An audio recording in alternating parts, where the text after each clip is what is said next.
Just a week or two ago, Elizabeth Warren was quite public in her attacks against some of the top management, including the CEO of Wells Fargo, for what had been going on during their gigantic scam, where accounts were set up in name for customers that had not requested them because of some of the really aggressive sales goals that they had set up for their lower level employees.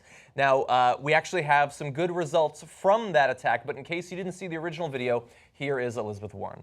What have you actually done to hold yourself accountable? Have you resigned as CEO or chairman of Wells Fargo? The board, I serve at Have you resigned? No, I've not. All right. Have you returned one nickel of the millions of dollars that you were paid while this scam was going on? Well, first of all, this was by 1% of our people. That's not my question. My question, this is about responsibility.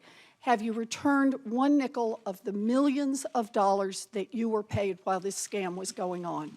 The board will take care of that. Have you returned one nickel of the money you earned while this scam was going on?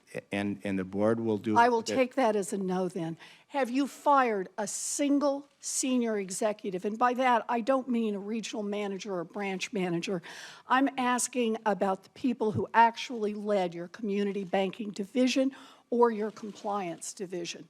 We've made a change in our regional, to lead our regional bank. I just said, I'm not asking about regional managers. I'm not asking about branch managers. I'm asking if you have fired senior management, the people who actually led community banking division, who oversaw this fraud, or the compliance division that was in charge of making sure that the bank complied with the law.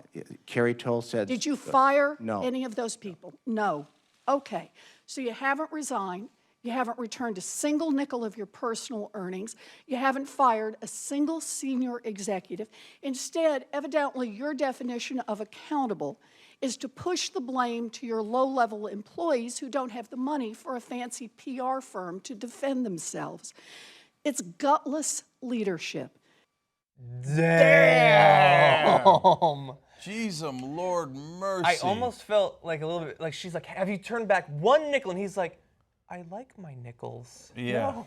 No. He didn't know what to say because what do you say, of course? That's an open-handed slap, boy. Yeah, now, we're going to good. explain the consequences of that speech in a second, but if you're wondering why the CEO John Stumpf had his hand wrapped up, it's because he got his hand caught in a cookie jar. And that's why they had wrapped it up. And now, the reason we showed you that Elizabeth Warren clip is because we're so tired of the politicians not doing anything, but then we're told from time to time that if they were to do something, if progressives were to get angry and actually take action, what difference would it make anyway? It wouldn't make any difference. Turns out, no, it made a difference. Yeah. See, these same guys are about to go testify in the House, and after having gotten spanked by Elizabeth Warren, and after having questioned, are you going to do anything at all? Are you going to brazenly run these scams and then profit from them? All of a sudden, they were embarrassed into having to do something. Yeah. Yeah, so let's talk about what they had to do, actually. So the board of directors said earlier this week that John Stumpf, who you just saw in that video, will forfeit $41 million in stock awards, while former retail banking executive Carrie Tolstedt will forfeit $19 million of her stock awards, effective immediately.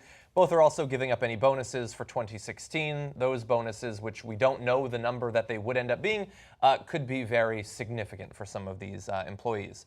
Now, don't worry, they're still getting paid extremely well, but $41 million will leave a sting. The company itself has agreed to pay $185 million to settle allegations its employees opened millions of accounts without customers' permission to reach the aggressive sales targets we talked about earlier. And that is just potentially the beginning, because the bank also faces multiple lawsuits, including several filed in recent days on behalf of workers who claim they were fired or demoted within the company for not behaving unethically and falling short of sales goals as a result of that. And so it's those lawsuits that go to show that this was not simply, man, we set up the wrong incentives and some of the low-level employees acted out. It was a system that was set up that was based on fraud, and someone at the end of the day needs to be held accountable, and that someone is unfortunately the bandaged hand man sitting there looking quite scared under the torrent of fire from Elizabeth Warren. Yeah, unfortunate for him, but not for us. So let me give further clarity to this. So when they say they forfeited the money, I don't want you to get the wrong impression. They didn't voluntarily give it up. the board got together and said, no, you're forfeiting that money right now. And so those are mainly stock options that they were going to get into the future. So this money that they already pocketed, largely gone. So Carrie Tosta, the one who was the management person, senior management person directly responsible for this stuff, has already been compensated $125 million. So when they took away the extra $19 million she was going to get in the future, yes, $19 million loss will sting. It'll sting anyone. And so that's why I'm super glad that Elizabeth Warren went on the warpath and got us some results.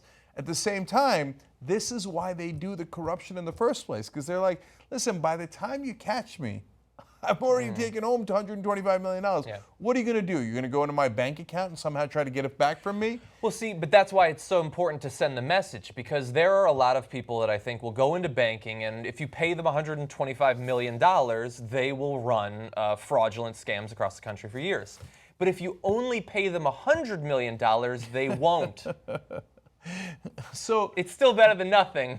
I will Yeah. grant you that. But I would break so many laws for so much less money. Well, that's because we were human beings. That's why I always find this whole thing ridiculous, that we set up an incentive structure that rewards them for doing the wrong things in the short term and then allows them to buy off most of our politicians. And then we get surprised every time that they do it.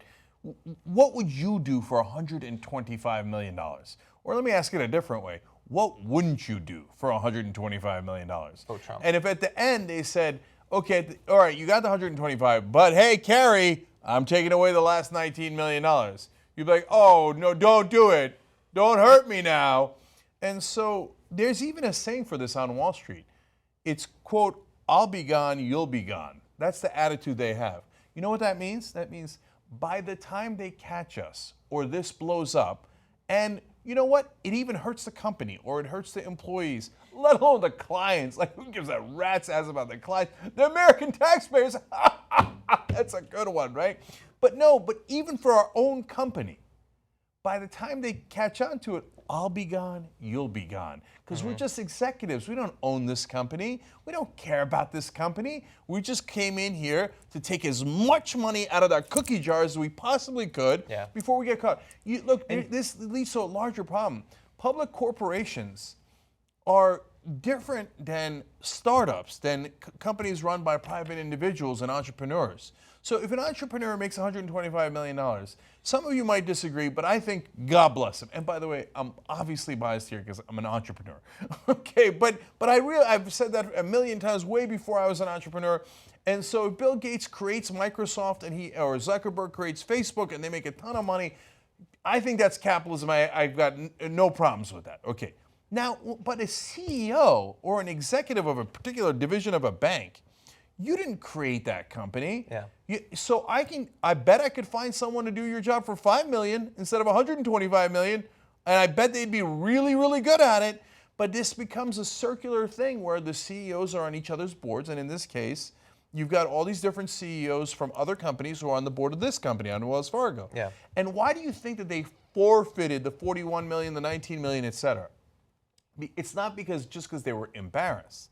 They thought, uh-oh, they're about to catch on to the larger cookie jar. Yeah. And the larger cookie jar is we all sit on each other's boards, and even though we know we could pay each other, a good salary, a really good salary, $1 million a year, $5 million a year, and that's an unbelievable salary, and we could get people to do these jobs. But no, since we're the only ones in this large room of CEOs that go round and round and round, and it's not our company anyway, we might as well pay each other hundreds of millions of dollars. And if you have to take it from the shareholders, sad day for them. What do we care? Yeah, so a journalist on The Intercept had a breakdown of the commission inside of Wells Fargo that's supposed to sort of adjudicate going forward what's going to happen, like these clawbacks and possibly further steps. And they broke down the pay of individual members of that commission, and the leader of it had in 1 year gotten $85 million as a bonus.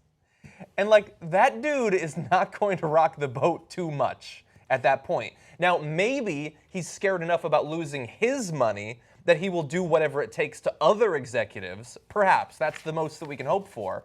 But he's not going to do anything that's going to jeopardize the money that he's going to get. And that's why, while this news is great, there are potential workarounds, and that's why we need to keep an eye on them. Elizabeth Warren had a tweet storm after this news broke that shows that she's going to. I personally hope that after her amazing performance in the Senate when they testified, I want to see her barge into the House and ask some tough questions as well. And she tweeted out here to that effect, CEO Stumpf will be just fine. He keeps his job and most of the money he made while massive fraud went on under his nose. And to that point, if Stumpf were to resign today, he would still have gotten paid $123.6 million. Okay, and he is not resigning. So by the board taking that $40 million away from him, he gets to keep on putting his hand in that cookie jar. Yeah. And so round and round they go, and you know who gets screwed and who gets paid. It's great to have one senator like Elizabeth Warren step up for us. And in fact, the one part that was embarrassing is that the rest of the senators then piled on. They were like, yeah, I mean, right, of course, wait a minute. Why are you getting paid so much for robbing people blind? I meant that too. Yeah, whatever she said, right? Oh my God, I feel this stiffness in my back. It's like a bone there. Oh my God, this feels amazing. Yeah, so that's what scared the board to take some action and go, I think if we all take $125 million apiece, that's going to be good enough. Let's not push this thing any further. She looks kind of angry. Yeah. And by the way, so he had to give back $41 million. Can you imagine if, like, I was applying for a job here and you found out that a past company had fined me 40 grand? Like, I had to give back 40 grand I had basically stolen. You think I'd be working here? I don't think so. If you took a candy bar to someone's desk at your previous job, you're not hired. Think about the way things like this change is if society actually pays attention enough to say, they're doing what? With whose money and how and what are they getting afterwards? If a pro athlete, if a basketball player is getting paid $12 million a year and dude's only shooting 27% from the field, they're like, get this bum out of here. You know how much money I'm paying for these tickets and this popcorn and this hot dog to watch this bum not make a shot? Get him out of here. He gets traded, he gets dropped, he gets cut. All these things happen to the guy, and they say these overpaid athletes. Damn, if a kid, 12-year-old kid, goes into a convenience store and steals 5 candy bars, they're like, this guy's like, they're trying to disincentivize criminal behavior, and everyone gets so upset about it. They say, but you know what crimes he committed? No matter what happens, we don't have the same level of anger for these guys. In fact, I don't know if this happened to you guys, but I'm sure there's a certain percentage of people watching that guy get his ass kicked and went, oh man, I feel sorry for him. I don't feel sorry for him at all. If you felt sorry for him, check yourself. Because you don't feel sorry for people who do small-time things, and you go, lock him up, kill him. We do all this stuff. Well, we're not mad at these guys. To that point, JR, let me remind everybody about Michael Brown, who was killed in Ferguson. And afterwards, people said, yeah, but he had just stolen a couple of, what do they call them? Cigarillos? Oh, a couple of loose cigarillos that might have cost $1.50. He should have stolen millions of dollars worth. Actually, they said how much they were. I think they're around $40 worth. $40? I'm sorry, I didn't know it was that much. And people use that as justification. Well, like, well, he did steal the $40. Meanwhile, these guys are stealing hundreds of millions of dollars, and they tell you to look the other way. If Elizabeth Warren had shot John Stumpf dead, would people have said, well, he did steal a lot of money? No. And same thing with Eric Garner. Well, he was selling loose cigarettes. By the way, he wasn't at the time that he was killed by the cops. He was breaking up a fight and was a good Samaritan. But at some point, he sold loose cigarettes and made like $20 or $30 out of that slightly illegal thing that he does on the streets. But when they do the massively illegal fraud, remember 5,300 people were fired over this. Again, low-level people, of course. They agreed to pay a $185 million fine so that you know they're guilty and they know that they're guilty. That level of gigantic scam. And, none of the top executives get fired, and they still get hundreds of millions of dollars. And then politicians can't quite figure out why there's anger in the country.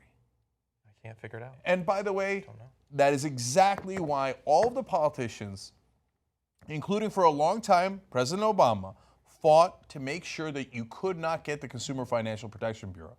Now, President Obama, to his credit, did set it up. You got to give him credit for that. But when they said, all right, well, Elizabeth Warren is the person who's built this thing, you should put her as the head. He's like, no, that's a bridge too far. Okay, and then she's like, oh, okay, fine, I'll run for senator. Oh, here I am again, sorry.